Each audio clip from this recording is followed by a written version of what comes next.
no livro de Juízes, capítulo de número 6, e eu leio o verso 1. Porém, os filhos de Israel fizeram o que parecia mal aos olhos do Senhor, e o Senhor os deu na mão dos midianitas por 7 anos. E prevalecendo a mão dos midianitas sobre Israel, fizeram os filhos de Israel para si, por causa dos midianitas, as covas que estão nos montes, e as cavernas e as fortificações. Que, semeando Israel, subiam os midianitas e os amalequitas, e também os do Oriente contra eles subiam. Punham-se contra eles em campo, destruíam a novidade da terra, até chegarem a Gaza, e não deixavam mantimento em Israel, nem ovelhas, nem bois, nem jumentos, porque subiam com seus gados e tendas, e vinham como gafanhotos, em tanta multidão que não se podiam contar, nem a eles e nem aos seus camelos, e entravam na terra para destruir. Assim, Israel empobreceu muito pela presença dos midianitas. Então os filhos de Israel clamaram ao Senhor. E sucedeu que, clamando os filhos de Israel ao Senhor por causa dos midianitas, então enviou o Senhor um profeta aos filhos de Israel. Leio até aqui para fazer as observações com os irmãos do texto sagrado. Vejam que, primeiro, que nós destacamos é o comportamento dos filhos de Israel diante do Senhor Deus. Nós lemos no verso 1 que eles fizeram o que parecia mal aos olhos do Senhor, e o Senhor os deu na mão dos midianitas por 7 anos. Constantemente nós temos falado, nós temos pregado, nós temos alertado a igreja, alertado os irmãos da necessidade de uma vida consagrada a Deus, de uma vida inteiramente na presença de Deus, em viver o reino de Deus e viver para a glória do Senhor. Para tanto, é necessário conhecer a sua palavra, os seus estatutos, os seus preceitos e colocá-los em prática no dia a dia. Não fazer de forma alguma o mal diante dos olhos do Senhor. Porque o nosso Deus, Ele não tolera o pecado, a abominação. E quando o seu povo começa a errar ou a desviar do caminho, do propósito que Ele colocou, então a primeira coisa que Deus faz é alertar, é exortar, é corrigir. E o Senhor o faz por meio da sua palavra, hoje pregada, hoje a palavra de Deus ensinada. Então aquilo que nós estamos aprendendo, nós precisamos colocar em prática. Senão, Deus, Ele vai nos corrigir de outra forma e de outra maneira. O povo de Israel não deu ouvido aos juízes, não deu ouvido àqueles homens que Deus havia levantado. Não deram crédito e cometeram erros perante o Senhor. Então o Senhor mudou a sua forma de corrigi-los, de ensiná-los, e os deu na mão dos midianitas. E o texto nos diz, por 7 anos. Preste atenção nisso. Quando Deus, Ele resolver corrigir o povo, Deus determinar um tempo, aí não adianta clamar, aí não adianta chorar mais, aí não adianta reclamar, aí não adianta murmurar, porque o tempo determinado por Deus vai passar por completo. Nós já temos na Bíblia Sagrada exemplo de momentos que o povo de Israel passou. Lá quando chegar o momento, pegando a referência aqui de Juízes, depois vão passar os tempos, anos, quando chegar na época do povo judeu, já com 2 tribos restantes, nós temos também Deus, através dos profetas, aqui Juízes, lá, tempo dos profetas, em que o Senhor corrigiu e disse, madrugando e falando, o povo não deu crédito, e Deus disse, vou entregá-los nas mãos dos caldeus. E Deus permite que esse povo entrasse em Jerusalém, em Judá, Jerusalém, e os levasse cativo, e Deus disse 70 anos. E foram 70 anos passados na vida do povo. Até que Deus, então, passado esse tempo, Deus vai restituir, Deus vai restaurar. E aqui no caso dos Juízes, 7 anos nas mãos dos midianitas. No entanto, nós não temos só os midianitas, nós temos aqui midianitas, nós temos aqui os amalequitas e também os do Oriente que subiam contra o povo de Israel. E em que pese eles terem construído covas nos montes, cavernas, fortificações, nada disso era suficiente para proteger a terra. Por quê? Nada vale nesta batalha a nossa força, a nossa estratégia, a força do braço. Nada vale sem a presença de Deus. É lógico, você estando na presença de Deus, você também vai ter que batalhar, você vai guerrear. Mas você fazer todas estas coisas sem contar com a presença de Deus, essas coisas são inúteis. Nada delas vão nos valer no momento mais difícil da caminhada. Então o destaque é obediência à palavra de Deus, para que a sua presença ela esteja conosco todo dia e em todos os momentos, para usufruirmos da graça e da misericórdia do Senhor. E aqui nos diz o texto que essas 3 nações, quando elas subiam contra Israel, em que momento que subiam? Eles esperavam o momento da colheita. Então o povo estava vivendo como escravos naquela ocasião. Plantavam e não conseguiam colher. Por quê? Por causa dos inimigos. Então os inimigos deixavam o povo arar a terra, preparar a terra, plantar e cuidar da plantação. Quando chegava o melhor momento, que era o momento da colheita, o momento de se alegrar na presença de Deus pela colheita, levar as primícias para a casa do Senhor e depois colher o resto do fruto e levar o dízimo para a casa do Senhor, para a adoração, para o cântico, para o culto. E eles não tinham essa oportunidade. Quando chegava o momento da plena alegria, eles eram privados disso. Mas por quê? Por causa da desobediência à palavra de Deus, por causa da não observação dos mandamentos de Deus. Olha o perigo que os homens estão correndo hoje.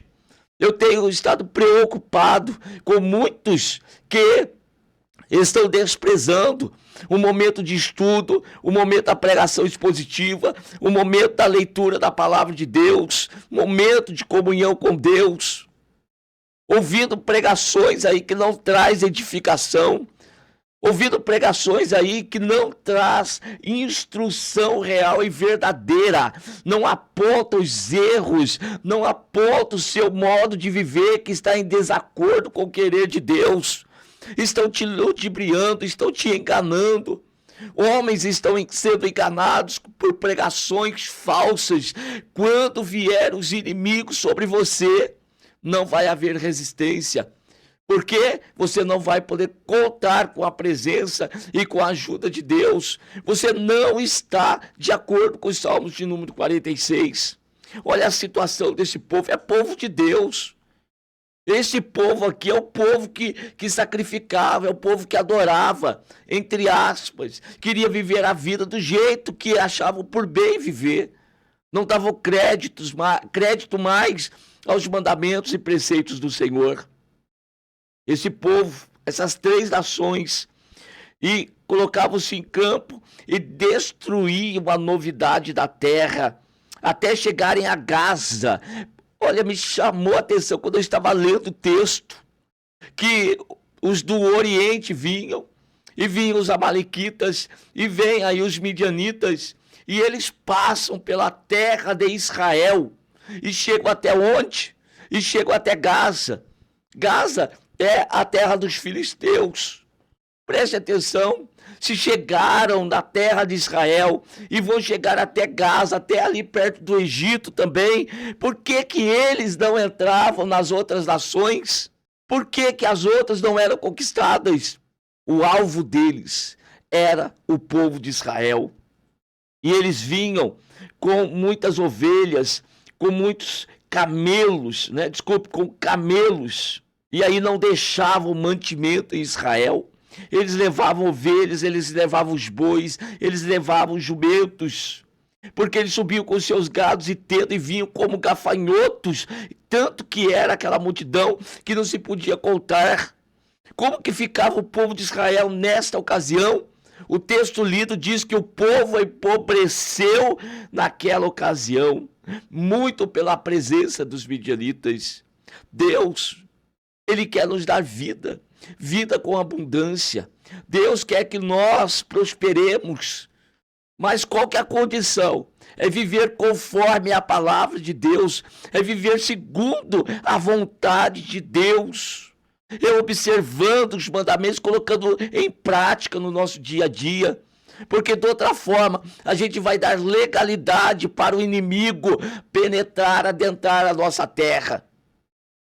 E aí, porque muitos cristãos hoje estão vivendo uma vida miserável, estão na igreja, muitas das vezes há 15 anos, estão na igreja há 20, outros estão há 30, e a vida não tem mudança, não tem prosperidade, não tem transformação de vida. As pessoas da casa não são alcançadas, não são resgatadas, não são salvas. Já estão vivendo aquela vidinha medíocre, aquela vidinha pacata, aquela religiosidade miserável.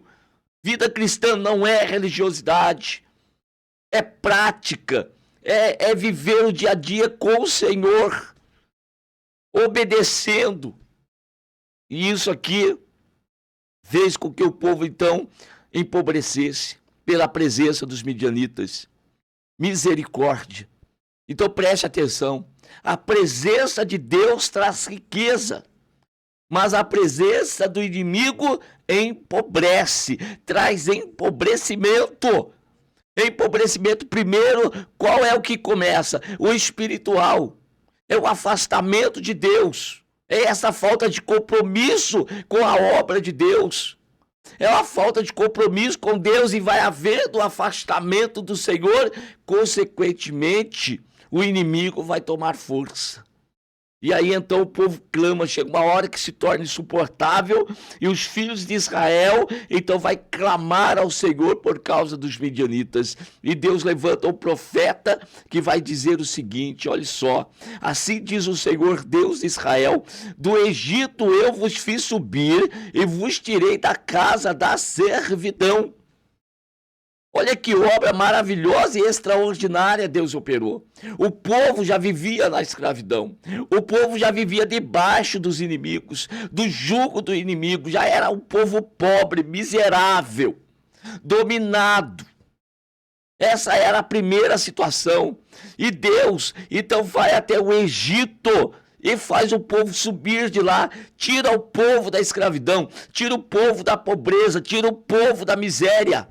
E traz o povo para diante dele, para a presença dele, e faz o povo ser para ele uma propriedade peculiar dentre todos os povos da terra, visto que toda a terra é de Deus, tudo é de Deus.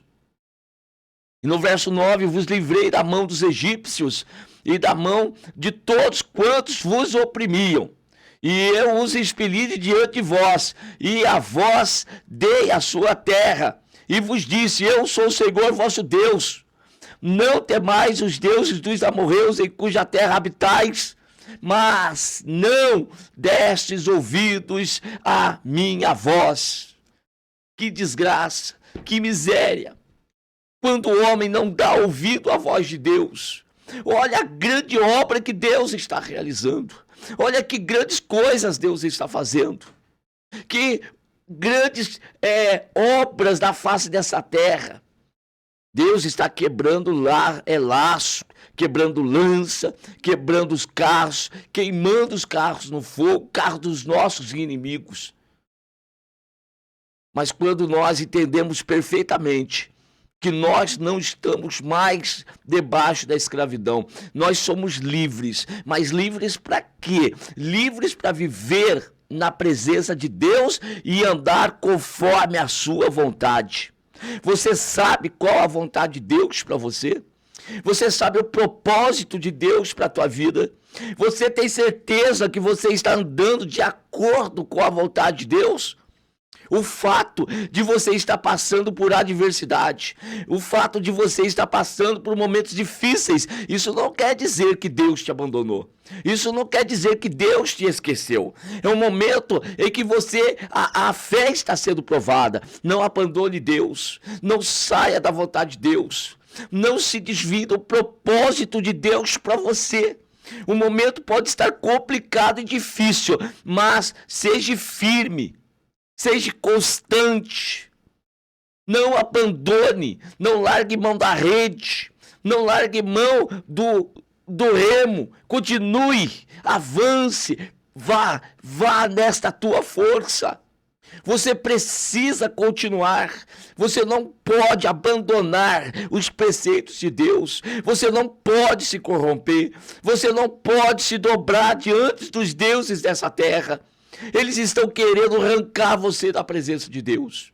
E quando ele conseguir arrancar você da presença de Deus, de que forma? Não é arrancar da igreja, porque tem muita gente dentro de igreja que estão vivendo, muitas pessoas vivendo uma vida miserável. Vive de campanha em campanha.